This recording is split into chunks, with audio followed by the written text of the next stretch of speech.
अस्सलामुअलैकुम। मेरा नाम है नाफ़िर रहमान और आज हम सॉफ्टवेयर प्रोसेस क्वालिटी के कुछ इंपॉर्टेंट क्वेश्चंस को डिस्कस करेंगे।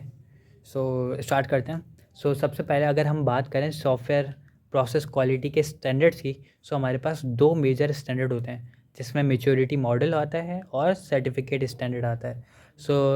मैच्योरिटी मॉडल हमारे सॉफ्टवेयर के प्रोसेस स्टैंडर्ड का वो हिस्सा होता है जिसके अंदर हमारा सॉफ्टवेयर का प्रोसेस पर्टिकुलर ऑर्गेनाइजेशन के अंदर ये बताता है कि हमारा सॉफ्टवेयर कितना ज़्यादा रिलायबल है और कितना मैच्योरिटी से उसको क्रिएट किया गया है। मैच्योरिटी से क्रिएट करने का मकसद उसको किन किन मैच्योरिटी लेवल से गुजारा गया है कि वो मैच्योर बना है। इसके बारे में हम आगे डिटेल में डिस्कस करेंगे। देन हमारे पास आता है सर्टिफिकेट स्टैंडर्ड। सर्टिफिकेट स्टैंडर्ड को अगर हम पढ़ें, measure organisation software process against defined standard and certify if meet standard. Basically certificate standards हमारे पास वो होता है कि सॉफ्टवेयर का जो स्टैंडर्ड होता है हमारे पास, जो ग्लोबली स्टैंडर्ड होता है कि इस स्टैंडर्ड का सॉफ्टवेयर अगर हमारे पास हो जो सारी रिक्वायरमेंट्स को मीट कर रहा हो, उसको एक सर्टिफिकेट दिया जाता है। वो सर्टिफिकेट ये बताता है कि हमारा सॉफ्टवेयर प्रोसेस क्वालिटी के क्या स्टैंडर्ड्स हैं। उन प्रोसेस के थ्रू जो हमारे पास सर्टिफिकेशन हो वो हमारे पास सॉफ्टवेयर प्रोसेस क्वालिटी के स्टैंडर्ड्स में आती है। देन हमारे पास मैच्योरिटी मॉडल की जिस तरीके से हमने बात करी कि कुछ लेवल्स होते हैं, उन लेवल्स की बेस पर हमारा सॉफ्टवेयर ये बताता है कि वो कितना मैच्योर है। उन लेवल्स की बात करते हैं। हमारे पास 5 लेवल के मैच्योरिटी मॉडल्स हैं। बेसिकली CMMI लेवल भी बोल सकते हैं, कैपेबिलिटी मैच्योरिटी मॉडल। और हमारे पास 5 लेवल के होते हैं CMMI लेवल। पहला होता है इनिशियल। बेसिकली इनिशियल में हमारे पास वो सॉफ्टवेयर प्रोसेस या वो ऑर्गेनाइजेशंस आ जाती हैं जो को इनिशियली स्टार्टअप होता है, जिनका जो बिल्कुल हाई फाई पूरे प्रोसेस मॉडल को फॉलो नहीं करती, जस्ट इनिशियल स्टेज पर होती हैं। देन हमारे पास लेवल 2 पर रिपीटेबल आता है। वो ऑर्गेनाइजेशंस या वो सॉफ्टवेयर प्रोसेस के मेथड्स जो जो इनिशियल से थोड़ा ऊपर हों, वो रिपीटेबल आता है।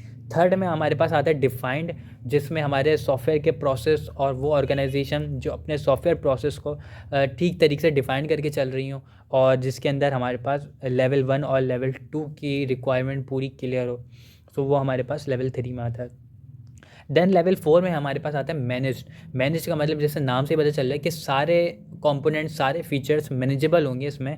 और बेसिकली इसके अंदर तीन लेवल से वो पास्ट होगा। देन फोर्थ पे हमारे पास वो मैनेजेबल होगा, उसके हर कंपोनेंट, हर सिस्टम, हर टेस्टिंग, हर इंटीग्रेशन उसके अंदर मैनेज्ड होगी। देन हमारे पास लेवल 5 आता है जो कि हाईएस्ट लेवल होता है और ये हमारे पास ऑप्टिमाइज्ड होता है, यानी इसके अंदर हर फीचर, हर स्टेटमेंट, हर हर किसी भी तरीके के हमारे पास फंक्शनैलिटीज़ सब ऑप्टिमाइज्ड होती हैं और ये सारे लेवल्स की जो रिक्वायरमेंट होता है उनको फुलफ़िल करता हुआ आता है। अब बात करते हैं अगर हम एक्सट्रीम प्रोग्रामिंग की। Basically a software development framework that aim to produce high quality software. Basically extreme programming हमारे पास सॉफ्टवेयर डेवलपमेंट फ्रेमवर्क होता है जो हाई क्वालिटी सॉफ्टवेयर को प्रोड्यूस करने का एम रखता है, उसको हम एक्सट्रीम प्रोग्रामिंग कहते हैं। देन हमारे पास कुछ स्ट्रेटजीज़ आ जाती हैं जिसके अंदर बिग बैंग टेस्टिंग स्ट्रेटजी है, जिसमें ये होता है कि हम अपने पूरे सॉफ्टवेयर को, इंटायर सॉफ्टवेयर को एक साथ टेस्ट करते हैं। वो बिग बैंग टेस्टिंग स्ट्रेटजी में आता है। देन हमारे पास आता है इंक्रीमेंटल टेस्टिंग स्ट्रेटजी, जिसके अंदर test the software in phases. हम इस अपने सॉफ्टवेयर को फेजेस में टेस्ट करते हैं, जैसे कि यूनिट टेस्टिंग के बारे में मैंने आपको बताया, इंटीग्रेशन टेस्टिंग बताया, सिस्टम टेस्टिंग बताया। यूनिट टेस्टिंग वो जिसमें हर कंपोनेंट्स को अलग अलग टेस्ट कर रहे होते हैं। इंटीग्रेशन टेस्टिंग वो जिसमें हर कंपोनेंट्स को आपस में इंटीग्रेट करके टेस्ट कर रहे होते हैं। सिस्टम टेस्टिंग वो होती है जिसमें हम पूरे सिस्टम के कंपोनेंट जो हमने इंटीग्रेट करा है, हर सिस्टम के कंपोनेंट्स को एक साथ हम टेस्ट कर रहे होते हैं। देन हमारे पास सॉफ्टवेयर टेस्ट डिज़ाइन के स्टेजेस आ जाते हैं, जिसके अंदर सबसे पहला टेस्ट स्ट्रेटजी है, देन टेस्ट प्लानिंग है, देन टेस्ट केस डिज़ाइन है, देन टेस्ट प्रोसीजर है। बेसिकली सबसे पहले हम स्ट्रेटजी क्रिएट करते हैं, देन प्लान करते हैं और फिर केस पूरा डिज़ाइन करते हैं। उस केस डिज़ाइन की बेस पर हम अपना टेस्टिंग को प्रोसीजर परफॉर्म करते हैं। देन हमारे पास लेवल ऑफ टेस्टिंग हमारे पास आते हैं unit testing, integration testing, system testing और एक्सेप्टेंस टेस्टिंग।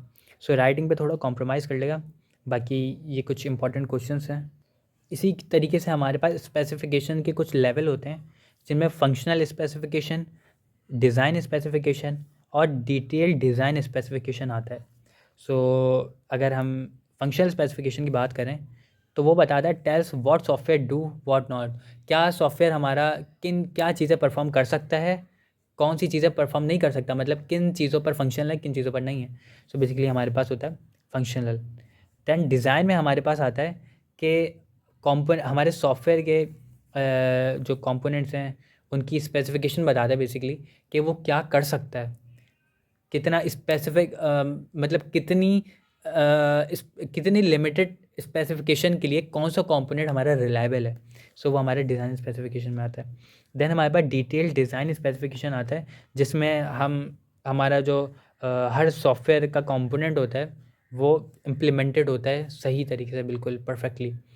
डिज़ाइन में हमारे पास वो स्पेसिफिकेशन होती है जो कि डिज़ाइन से रिलेटेड होती हैं, लेकिन इसके अंदर हमारे पास वो होती हैं जो कि ओवरऑल, अगर हमारे पास डिज़ाइन का ये एक कंपोनेंट है तो डिटेल डिज़ाइन के अंदर डिफरेंट कंपोनेंट्स की स्पेसिफिकेशन आ जाती है। सो बेसिकली ये कुछ इंपॉर्टेंट टॉपिक्स है जिनको डिस्कस करना ज़रूरी था। I hope you like it. Thank you very much.